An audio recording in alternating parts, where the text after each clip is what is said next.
Before we begin, do me one favor and subscribe, because the numbers I am about to walk you through moved faster in the last 10 days than almost anyone tracking this season expected. Just over a week ago, Canada's wildfire season was actually running below its 10-year average, a rare piece of good news after 3 brutal fire years in a row. Then, in the span of about 10 days, that same season exploded past historical norms entirely, and the smoke from it has already turned the sky orange over cities as far away as New York and Boston. So stay with me, because by the end of this you will understand exactly how a season that started slow flipped this quickly, why officials are warning the worst may still be ahead rather than behind, and what that means for tens of millions of people on both sides of the border who are now breathing this smoke. Let's start with the numbers, because they tell the story better than almost anything else could.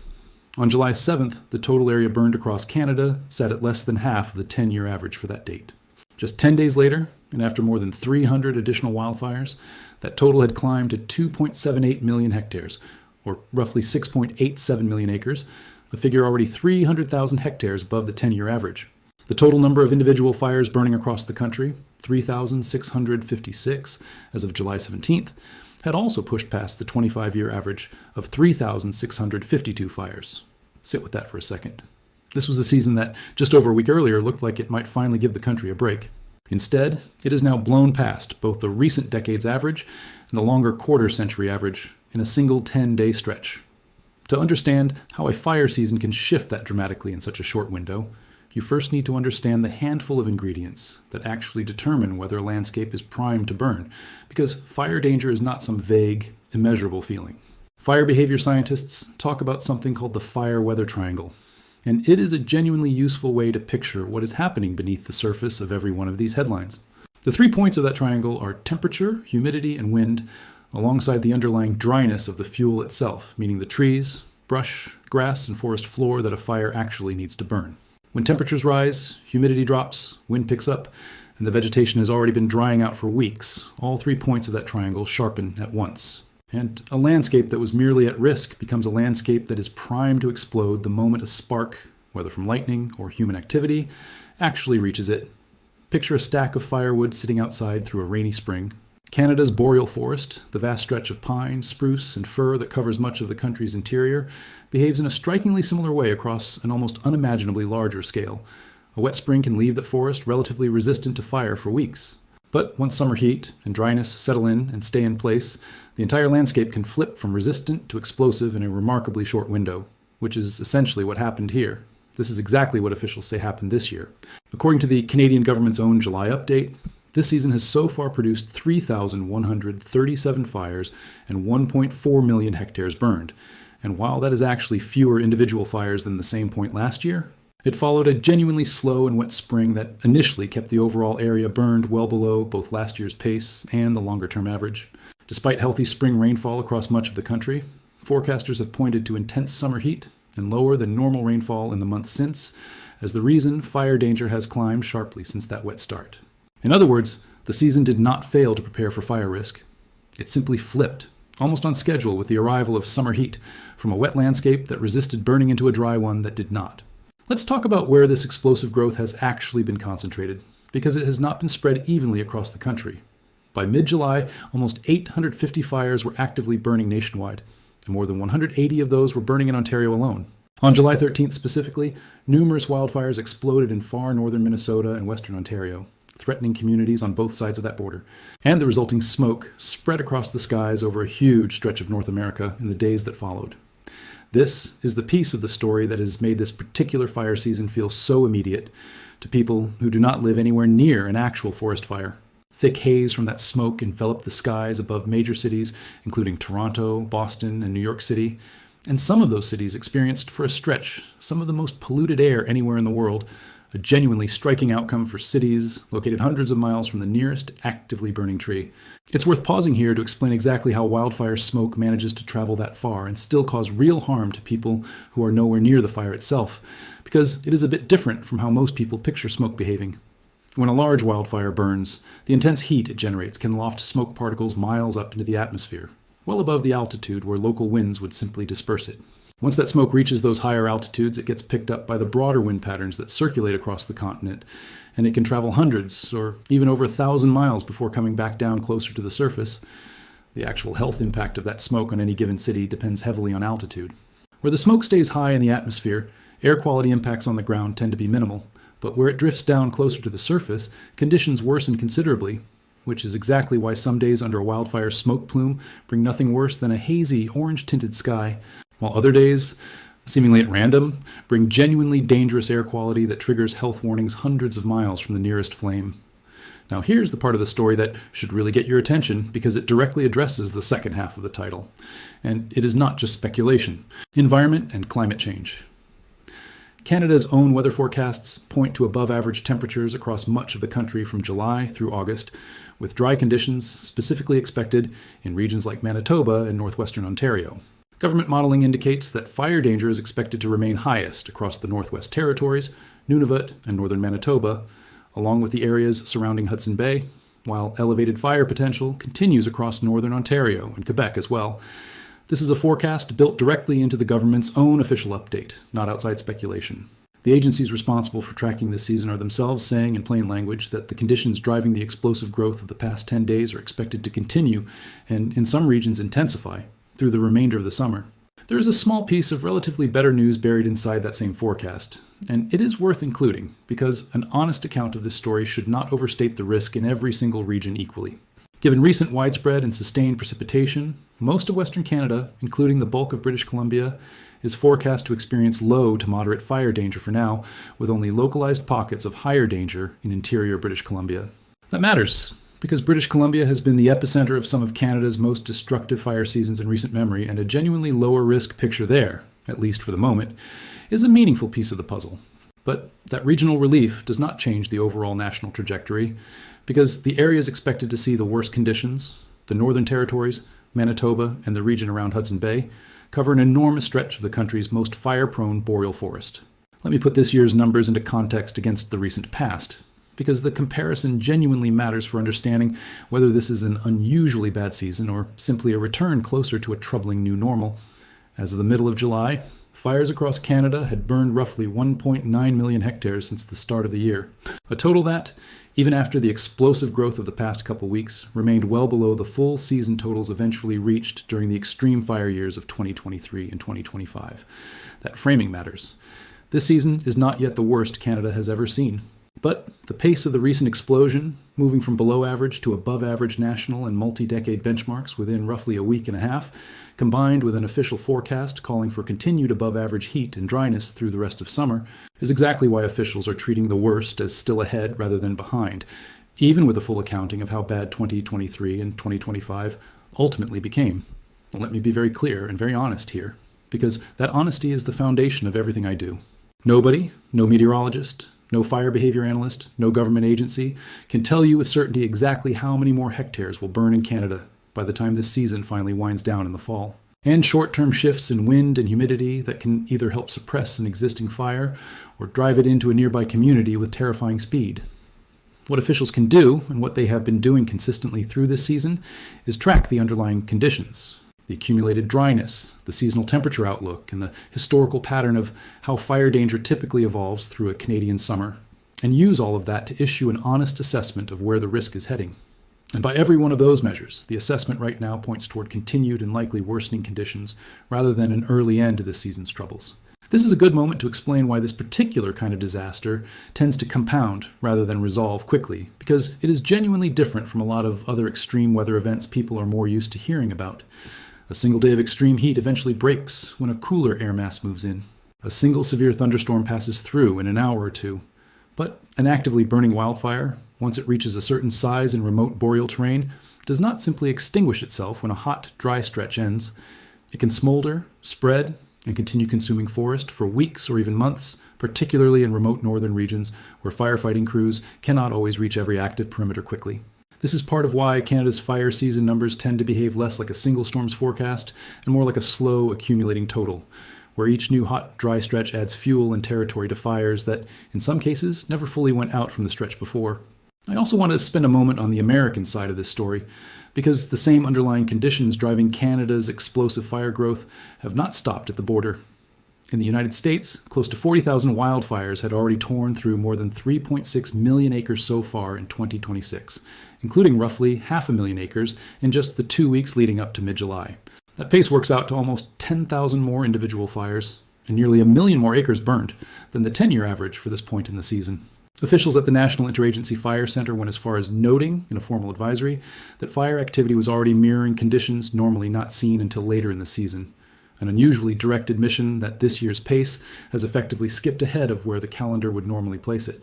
Colorado and Utah have been hit particularly hard on the American side, and 3 firefighters lost their lives battling one blaze along the shared border between those 2 states in late June. This is not 2 separate, unrelated stories happening to occur at the same time on either side of a border. It is the same broad pattern of heat and dryness driving elevated fire risk across an enormous stretch of North America simultaneously. Let's talk honestly about the human cost of a season like this, because the story is not only about hectares and acres, numbers that can start to feel abstract no matter how large they get. This season's Canadian wildfires have already been tied to at least 1 death, and more than 120 people have been forced to evacuate their homes, with at least a dozen structures destroyed so far. Every one of those numbers represents a genuinely disrupted life. A family displaced from their home with little notice, a community holding its breath while a fire crew works to hold a perimeter a few miles away. And behind every firefighting statistic sits real risk to the people doing that work directly, professionals and volunteers, who spend weeks at a time in physically brutal, genuinely dangerous conditions, often in remote terrain far from immediate backup if something goes wrong. There is also a slower, quieter kind of harm that tends to get less attention than the dramatic footage of flames, and that is the health impact of the smoke itself on people who never come anywhere near an active fire. Wildfire smoke is loaded with fine particulate matter, tiny airborne particles small enough to work their way deep into human lungs and even into the bloodstream. For healthy adults, exposure to smoke for a day or 2 typically causes irritation, coughing, and discomfort that clears up once the air improves. But for people with asthma, chronic obstructive pulmonary disease, heart conditions, or for children and the elderly, that same exposure can trigger genuine medical emergencies, and repeated or prolonged exposure across an entire smoky summer carries documented long-term health risks that researchers are still working to fully understand. When a city like Toronto or New York spends multiple days under smoke, thick enough to rank among the most polluted air in the world, that is not simply an inconvenience affecting visibility and the color of the sunset.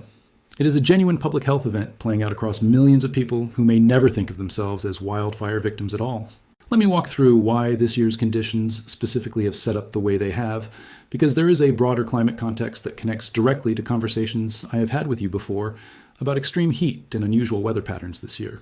A warmer atmosphere holds more capacity to dry out vegetation faster once a hot, dry stretch begins, and the same broader warming trend and unusually active weather pattern that has driven repeated heat domes across the United States this summer has also contributed to the kind of rapid drying that turned Canada's wet spring into an explosively dry summer landscape in a matter of weeks. Climate researchers have been consistent in explaining that a warming climate does not, by itself, strike the match that starts any individual wildfire, the vast majority of which begin either from lightning or human activity. With above-average heat and below-average rainfall forecast to continue across large sections of the country through August, and with fire danger specifically flagged as remaining highest across the Northern Territories, northern Manitoba, and the region surrounding Hudson Bay, the most likely path forward is continued growth in both the number of active fires and the total area burned, rather than a sudden reversal. That does not guarantee this season will ultimately surpass the historic totals from 2023 or 2025. And it is worth remembering that a shift in the weather pattern, a stretch of sustained rain moving through the most affected regions, could meaningfully slow that growth at any point. But based on the trajectory of the past 10 days alone, combined with the government's own forecast for the weeks ahead, officials are treating this as a season still very much in its dangerous phase, rather than one that has already peaked. Let me be honest about the limits of any forecast like this one more time, because it matters. Nobody can tell you today the exact final number Canada's wildfire season will land on this year. Fire behavior depends on too many short-term variables: individual storm tracks, the timing of new ignitions, shifts in wind, for anyone to responsibly claim more precision than that. What can be said with real confidence, based on the government's own published outlook and the clear trajectory of the past 2 weeks, is that the underlying conditions favoring continued fire growth are not expected to ease meaningfully before late summer at the earliest. And that is exactly the kind of forecast that justifies calling the worst still ahead, rather than declaring victory over a season that, just over a week ago, briefly looked like it might turn out mild. If you live anywhere in the path of this smoke, whether that is directly in a fire-affected region of Canada or hundreds of miles away in a city, simply catching the drifting haze. There are concrete steps worth taking now rather than waiting for the air to visibly thicken. Check local air quality index readings regularly, since smoke impact can shift significantly from one day to the next depending on altitude and wind direction, even without any change in the fires themselves. If you have asthma, another respiratory condition, or heart disease, keep rescue medications on hand and consider limiting outdoor exertion on days when air quality readings climb into unhealthy ranges. Keep windows closed, and if you have access to one, run an air purifier with a genuine HEPA filter during the worst smoke days, since ordinary open window ventilation can pull outdoor smoke directly into your home. And if you live in or near an area under an active evacuation order or warning, treat it seriously and immediately, since wildfire behavior in dry, windy conditions can shift direction and speed with very little advance notice. It's worth spending a moment on how firefighting resources actually get allocated during a season that accelerates this quickly, because the mechanics of the response matter almost as much as the fire behavior itself. Emergency management in Canada operates as a shared responsibility across every level of government, and provinces and territories can formally request federal assistance through a specific process once wildfires or other emergencies exceed their own capacity to respond. That system generally works well during a typical season, where individual provinces can call in additional crews, aircraft, and equipment as needed without overwhelming the national pool of resources. But during a season that flips this rapidly, from below average to above both the 10 and 25-year benchmarks within about 10 days, multiple provinces and territories can end up requesting significant support at nearly the same time, which puts real strain on a national and even international system of shared firefighting resources, since crews and aircraft committed to one province cannot simultaneously respond to a second, equally urgent request elsewhere. This is part of why international cooperation plays such a significant role in a season like this one.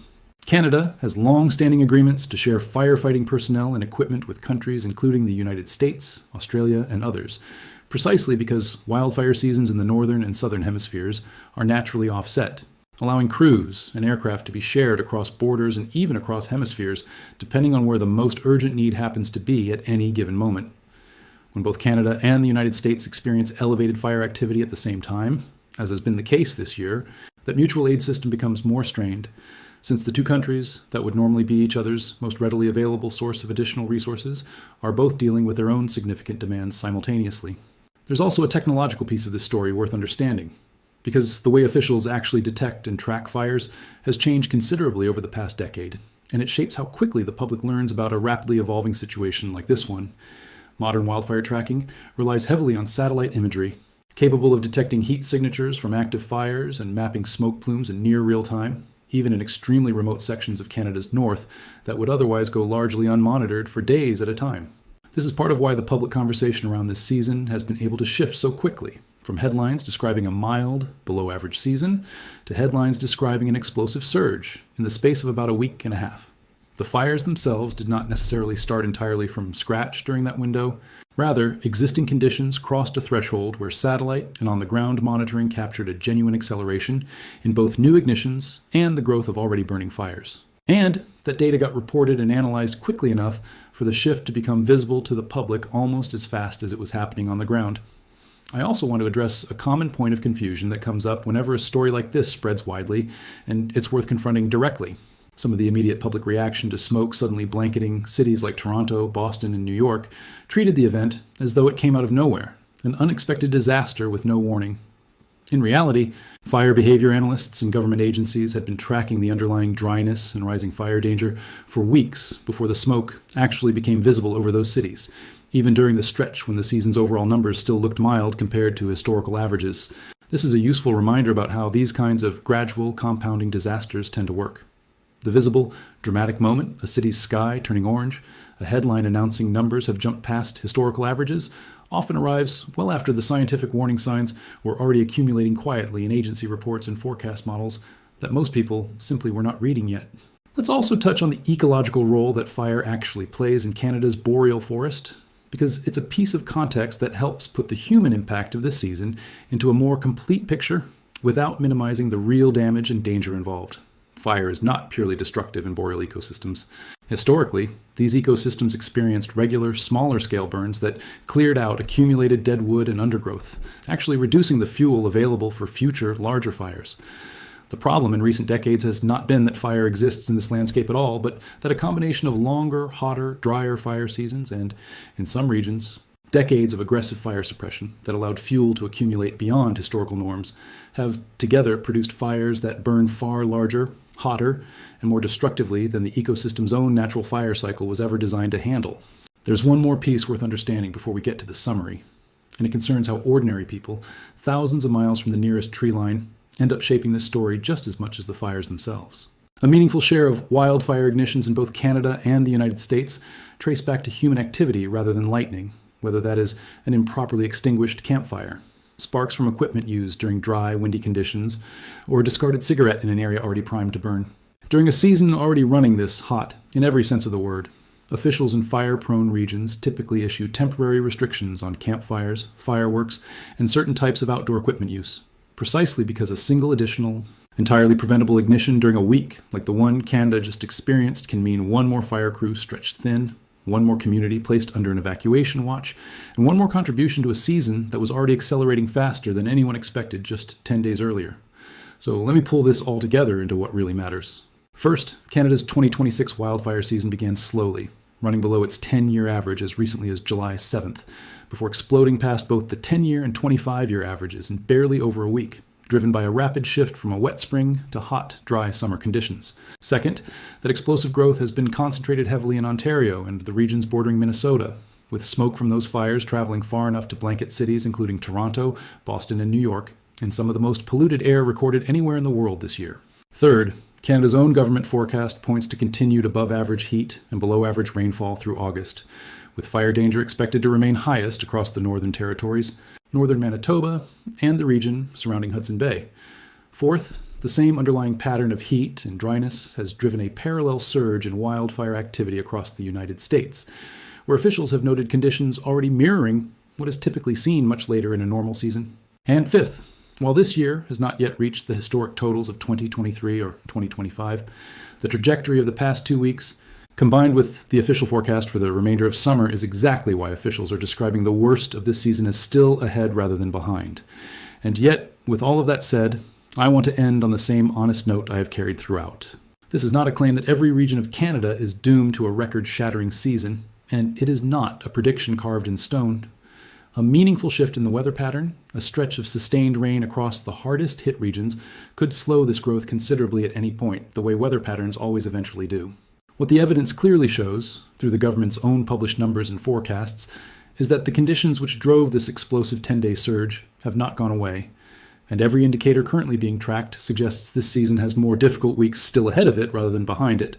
If you are anywhere in the path of this smoke right now on either side of the border, the preparation is straightforward and worth doing today. Check air quality readings before spending extended time outdoors. Keep any prescribed respiratory or heart medications accessible and current. Have a plan for reducing indoor smoke exposure on the worst days. And if you live near an actively fire-prone region, know your evacuation route and keep essential documents and supplies ready to go on short notice. Because in dry, windy conditions, the gap between a distant fire and an urgent evacuation order can close far faster than anyone expects. The season that looked mild just 10 days ago has already reminded an entire continent how quickly that can change. I will keep following this closely and bringing you clear, honest updates as the numbers develop. If you found this valuable, let me know in the comments where you are watching from and whether the smoke has reached you yet. Take care, stay safe, and I will see you in the next one.